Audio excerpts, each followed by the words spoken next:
Assalamualaikum warahmatullahi wabarakatuh. Selamat pagi semua. Di sini kami ingin mempresentasikan materi tentang pasar modal syariah yang telah diberikan oleh Pak Sofyan selaku dosen mata kuliah Lembaga Keuangan Syariah. Sebelum kami melakukan presentasi, izinkan kami untuk memperkenalkan anggota kami masing-masing. Perkenalkan, nama saya Elsa Dewi Mauren Santoso Putri. Perkenalkan, nama saya Tiara Lavenia Saharputri. Perkenalkan, nama saya Febrianti Suryaningsih Salomo. Kalau begitu, langsung saja kita mulai presentasinya. Pengertian pasar modal.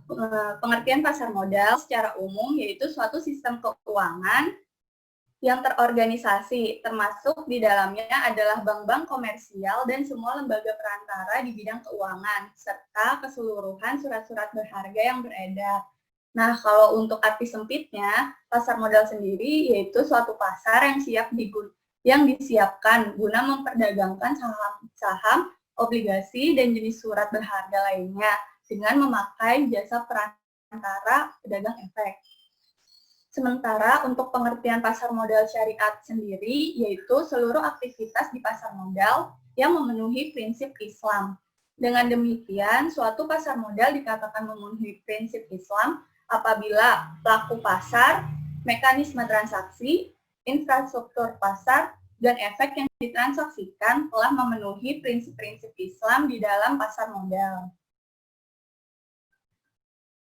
Untuk pembahasan yang selanjutnya yaitu ada landasan regulasi pasar modal syariah di Indonesia.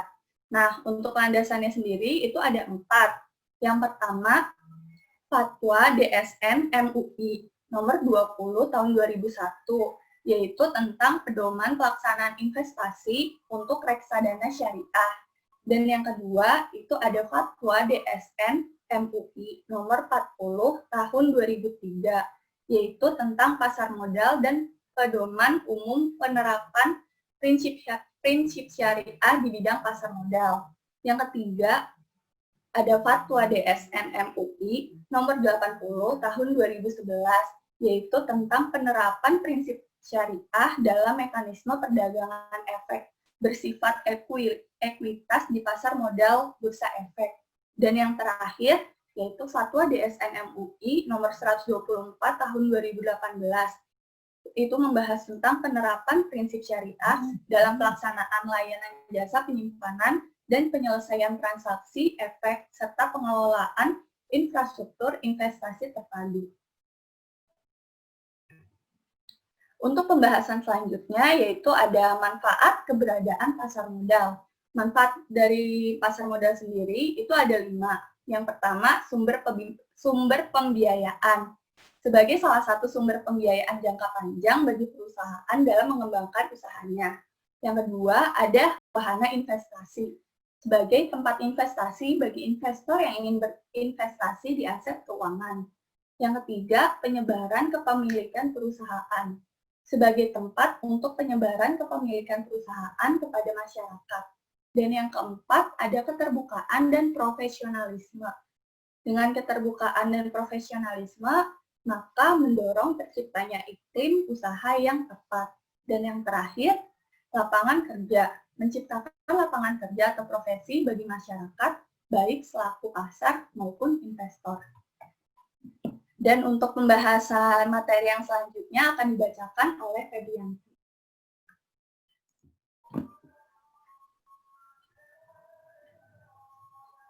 Materi selanjutnya yaitu fungsi dan tujuan melakukan investasi di pasar modal.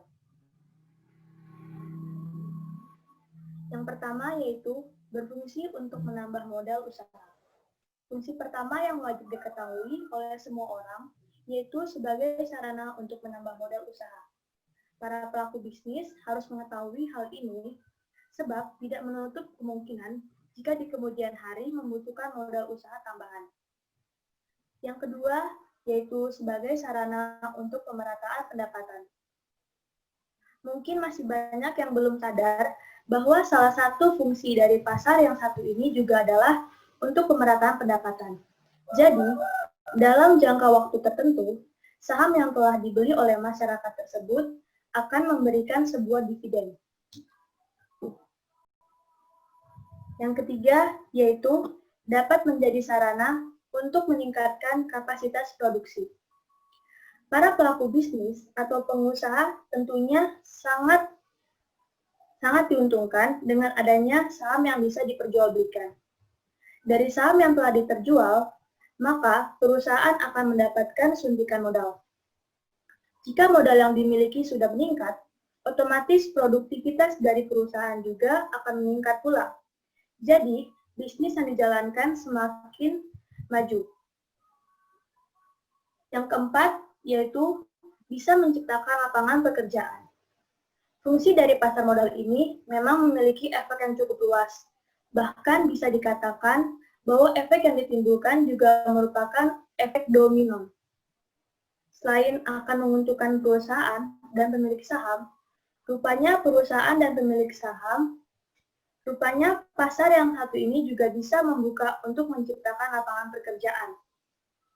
Hal ini dikarenakan dengan suntikan modal yang didapatkan oleh perusahaan, maka aktivitas dari perusahaan itu sendiri juga akan meningkat. Yang kelima yaitu berfungsi untuk meningkatkan pendapatan negara. Kenapa hal ini bisa terjadi? Sebab pemerintah akan menerima pajak dari dividen yang dibagikan perusahaan kepada pemilik atau pemegang saham. Nah, dari sana otomatis pendapatan pemerintah pun bisa meningkat. Lalu yang terakhir, sebagai indikator perekonomian suatu negara. Salah satu cara yang bisa dilakukan untuk mengukur perekonomian dari suatu negara bisa dilihat dari aktivitas di pasar ini. Semakin banyak transaksi yang terjadi, berarti hal tersebut menandakan bahwa aktivitas perekonomian di negeri tersebut memang baik.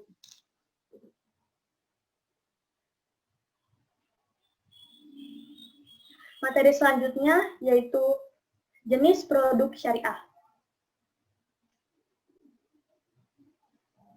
Yang pertama yaitu saham dan obligasi syariah. Efek berbasis ekuitas yang memenuhi prinsip Islam dengan objek transaksi yaitu kepemilikan perusahaan atau surat hutang. Yang kedua yaitu ETF syariah, Exchange Traded Fund. Syariah adalah reksadana syariah berbentuk KIK.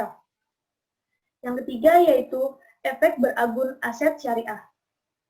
Efek syariah pendapatan tetap berbentuk sekuritisasi aset yang portofolionya memenuhi prinsip Islam. Lalu yang keempat, reksadana syariah.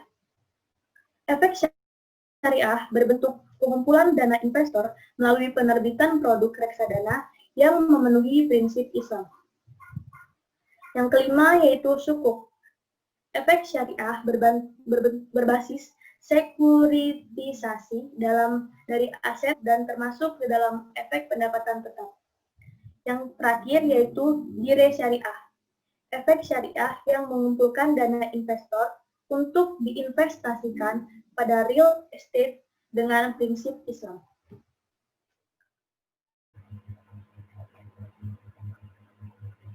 Yang selanjutnya adalah para pelaku dalam pasar modal. Dalam pasar modal ini terdapat para pemain utama yang terlibat di pasar modal dan lembaga penunjang yang terlibat langsung dalam proses transaksinya.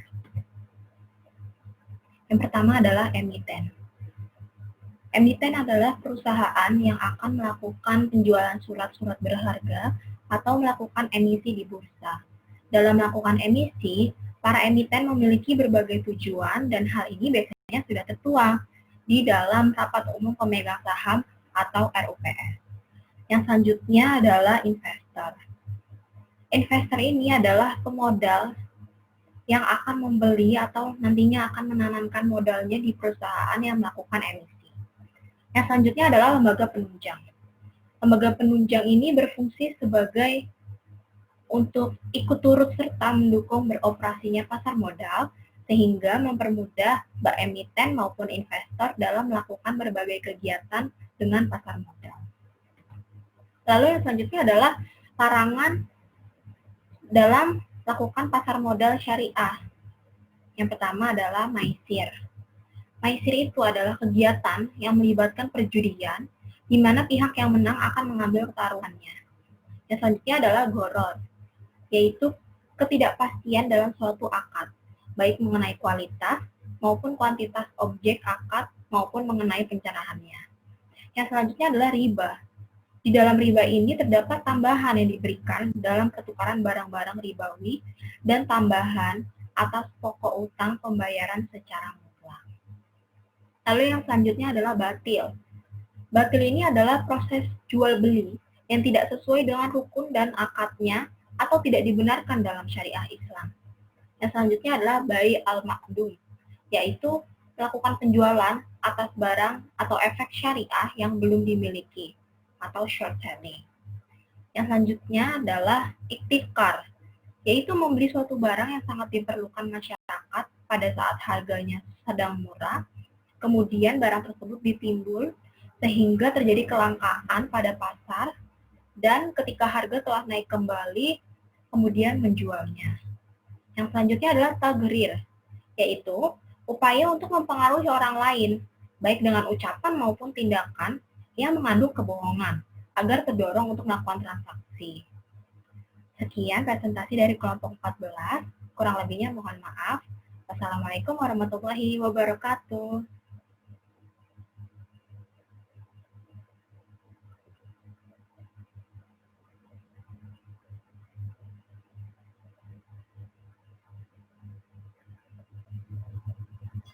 Sekian presentasi dari kelompok 14. Apabila ada, terima kasih. Assalamualaikum warahmatullahi wabarakatuh.